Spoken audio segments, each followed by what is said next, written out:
Eu acum filmez. Unde am fost amenințat de vecini. Amenințată de Barbone Ion Ovidiu. Fratele meu a fost, că nu tu. Fratele meu a fost amenințat de vecinul nostru, Barbone Ovidiu. Care are certificat de nebun. Și acum, uite, să filmeze, da. Vezi să se înțeleagă. Că eu acum îți dau. Mai bine să filmezi așa decât video. Păi nu poți face, filmezi și așa, dar ia video. Ia video să vadă el. Hai să vedem dacă pot. Las că eu merg. Uite, tu urmărește să se vadă. Mersi mult. Asta e convorbirea mea. Dar mai încet ca să le citim. Aia dai tu după ce le copiem. Eu vreau să le filmăm și așa. Vezi că ea nu pui bine aparatul. Pune-l dracu bine, se vadă drept.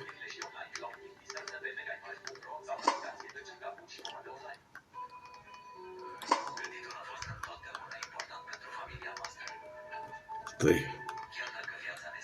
Asta e tot. Acum stai. Asta este toată convorbirea făcută între mine, Fotescu Mircea și Barbone. Cum ne amenință el pe noi, că ne face că ne dregi.